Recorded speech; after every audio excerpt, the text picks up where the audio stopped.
মাওলানা মুহাম্মদ ওয়ালা আলে সাইয়্যিদিনা মাওলানা মুহাম্মদ সাল্লাল্লাহু তাআলা আলাইহি সাল্লাম। এবার বলিমা বলতে বলেন নবী গো, ওগো নবীজি, আমার বেটা আমাকে খুবই কষ্ট দিয়েছিল, তারই জন্য আমার বেটাকে ক্ষমা করি নাই। আমার নবী দুই চোখের পানি ধরে বলছে, গো বুড়িমা, আপনি যদি আপনার সন্তানকে ক্ষমা যদি না করেন, আপনার বেটার কবরের আযাব আল্লাহ বন্ধ করবে না। বাবাজি মুসলমান ভাইরা, আমার নবীজি বলতো, গো বুড়িমা বুড়িমা জলদি করে চলুন, ও গো বুড়িমা জলদি করে চলুন। বলে কোথায়? বলে আপনার ছেলের কবরে। বুড়িমা বলছো, গো নবীজি ছেলের কবর নিয়ে যাবেন কেন? আমার নবী বলছো, গো বুড়িমা আপনি নিজেই দেখবেন আপনার ছেলের কবরে কেমন আযাব হতেছে। এখন বুড়িমাকে টুকটু টুকটু করে তার সন্তানের কবরের কাছে নিয়ে যায়। আমার দয়াল নবীজি হাত তুলে আল্লাহর কাছে দোয়া করে বলো, গো রব্বুল আলামিন, ও গো রব্বুল আলামিন, আপনার কাছে একটা আবেদন করব গো আল্লাহ, এই বুড়িমা তার সন্তানের কবরে আযাব দেখার জন্য নিয়ে এসেছি। আল্লাহ গো তিনাকে কবরের আযাব দেখা শক্তিটা দান করে দাও। বেরাদুল ইসলাম মুআদ্দিস সাহাবায়ে কিরাম যখন বাবাজি কথা বললেন, বলার পর বাবাজি আমার নবীজি বলছে, এই বুড়িমা তোমার সন্তানি কবরের দিকে তাকো।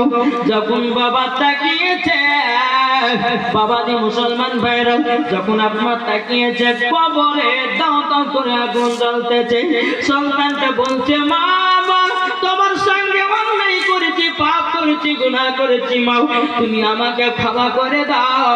ওগো মা, কবরে যন্ত্রণা থাকতে পারি না। মা জননী তিনি আপনার চোখের পানি ঝরে বলতেছে, বলো গো বেটা, তোমার মা ডাকটা শুনে আমার কলিজা ঠান্ডা হয়ে গেছে।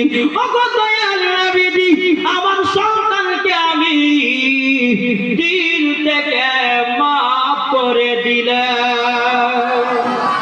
যখন মাফ করে দিয়েছেন বাবা, সন্তানের কবরে আসা বন্ধ হয়ে গেল।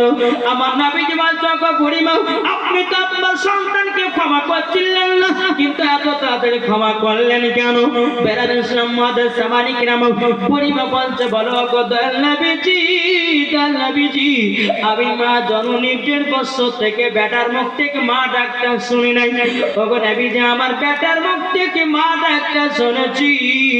ওগো নবীজি, কলিজা ঠান্ডা হয়ে গেছে, আমি দিল থেকে আমার বেটাকে মাফ করে দিলাম। তাহলে বলুন বাবা তো মুসলমান, মা জননী ক্ষমা করলো, তার বেটার কবরের আযাব মাফ হলো, কি ঠিক না? কোন যুবক যদি মাকে দুঃখ কষ্ট দাও, ভাই কখনো মাকে দুঃখ কষ্ট দিবেন না। এখন অনেক যুবককে দেখা যায় সুন্দরী বউ পেয়ে মা বাবাকে এক মুঠো খেতে দিতে এলে যায়, ঠিক না? মা বাবাকে খেতে দেওয়া যায়, বলে বুড়ে মানুষ যারা আপনার বিছানায় আপনার পেশাব করে দেয়। হ্যাঁ বাবা দি কিছু কিছু বউ মারা কোনো লাখ ছাড়ি আসলে খবরদার মা, আপনি যেমন হবে তেমনই হবে। আপনি যদি আজকে শ্বশুর শাশুড়িকে দেখেন ভালোভাবে, তা আপনি একদিন শ্বশুর শাশুড়ি হবে, তাহলে না? জি, বৃক্ষ তুমি কেমন, ফলে তোমার পরিচয়। তোমার গাছ যদি ভালো হয় তো ফল ভালো ধরবে, আর গাছ যদি খারাপ হয় ফল খারাপ হবে, ঠিক না? তো বাবাজি মুসলমান সোনা মানিকেরা, তাই মায়েদেরকে বলতেছে, মা বোনেরা, খবরদার শ্বশুর শাশুড়িকে কখনো দুঃখতে কথা বলবেন না। আর কিছু কিছু শাশুড়িরা আছে এমন বদমাশ আছে না? জি, কিছু কিছু শাশুড়িরা বদমাশ আছে, বোর পেছনে সবসময় লেগে থাকে, এটা হলো না, সেটা হলো না, ওটা হলো না, ওটা হলো না, বাবাজি সবসময় লেগে থাকে।